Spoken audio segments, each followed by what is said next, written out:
Assalamualaikum warahmatullahi wabarakatuh. Perkenalkan, nama saya Salsabil Fauziah, NIM 2025 05 01 03 062. Saya dari Prodi Manajemen Bisnis Syariah kelas B. Di sini saya akan membacakan surah Al-Fatihah dan Al-Fil. A'udzubillahi minasyaitonirrajim. Bismillahirrahmanirrahim. Alhamdulillahi rabbil alamin. Ar-Rahmanir-Rahim. Maliki yaumiddin. Iyyaka na'budu wa iyyaka nasta'in. Ihdinas siratal mustaqim. Siratal ladzina an'amta 'alaihim ghairil maghdubi 'alaihim waladdallin. Amin.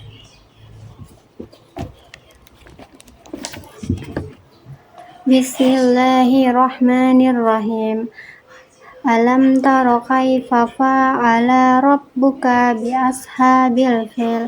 Alam yaj'al kaidahum fi tadlil wa arsala 'alaihim tayran ababil tarmihim bihijaratin min sijjin faj'alahum ka'asfin ma'kul. Shadaqallahul azim. Baik, di sini saya akan mereview materi tentang pembagian ayat Al-Quran berdasarkan maknanya. Pembagian ayat Al-Quran berdasarkan maknanya terbagi menjadi dua, yaitu muhkam dan mutasyabih.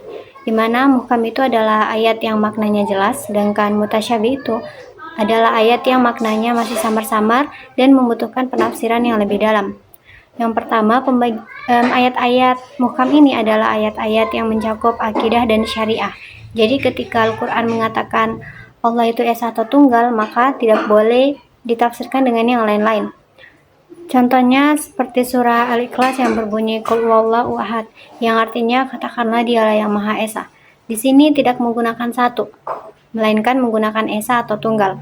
Dan ketika Allah memperkenalkan dirinya dengan Qul huwallahu ahad yang artinya katakanlah dialah yang maha esa, di sini Allah menggunakan kata ahad, tidak menggunakan kata wahid, karena kata wahid itu merujuk ke bilangan. Ketika ada satu berarti ada dua, tiga, dan lainnya. Maka seandainya Allah menggunakan kata wahid, berarti Tuhan itu bukan hanya Allah, berarti ada Tuhan-Tuhan yang lainnya. Yang kedua itu ada ayat mutasyabih. Ayat mutasyabih ini adalah ayat yang maknanya masih samar-samar dan membutuhkan penafsiran yang lebih dalam. Contohnya seperti ayat yang berbunyi al-fitnatu asyhadu minal qat, yang artinya fitnah lebih kejam daripada pembunuhan. Ayat ini menimbulkan kekeliruan karena tidak ada satupun kitab tafsir yang menafsirkan bahwa fitnah itu lebih kejam daripada pembunuhan. Dan letak mutasyabihnya itu terletak di kata al-fitnah, di mana kata al-fitnah ini artinya musyrik, bukan menuduh. Dan bagaimana ayat ini bisa turun? Karena di masa Rasulullah, ketika beliau berada di akhir periode Mekah sebelum hijrah, Nabi pernah mengalami namanya tahun kesedihan. Sebelumnya Nabi pernah hijrah secara terang-terangan untuk mengajak orang-orang masuk ke Islam. Dan para petinggi Quraisy melihat menjadi marah dan kesal, akhirnya memboikot Nabi dan keluarganya. Nabi dan keluarganya dilarang membeli bahan pokok atau menerima makanan. Mereka diisolasi di satu tempat selama 2 tahun lamanya. Dan selama proses pemboikotan, istri Nabi meninggal karena sakit-sakitan. Dan berselang selama 1 bulan, pamannya juga ikut meninggal. Dan karena Allah sudah melihat Nabi mengalami penderitaan yang cukup lama, Allah mengutus Jibril untuk menyampaikan pesannya kepada Nabi Muhammad. Pesannya itu sederhana, yaitu ketika ada yang ingin disampaikan atau Nabi ingin bercerita, langsung ke Allah saja, jangan ke orang lain. Dan Nabi pun sholat dan berkeluh kesah tentang agama Islam yang saat ini sangat kacau, dan melihat para sahabat-sahabatnya disiksa agar keluar Islam. Dan Nabi tidak bisa berbuat apa-apa karena tidak diizinkan melakukan perlawanan.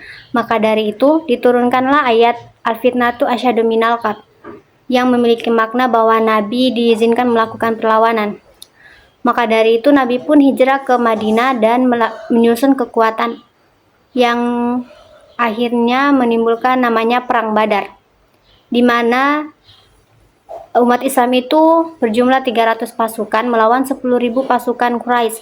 Secara logika 300 melawan 10 ribuan pasukan lawan pasti kalah. Tetapi karena Allah sudah mengizinkan melakukan perlawanan dan Nabi sudah berdoa, akhirnya 300 pasukan itu berhasil menang melawan 10.000 pasukan Quraisy. Sekian dari saya. Apabila ada salah kata mohon dimaafkan. Wassalamualaikum warahmatullahi wabarakatuh.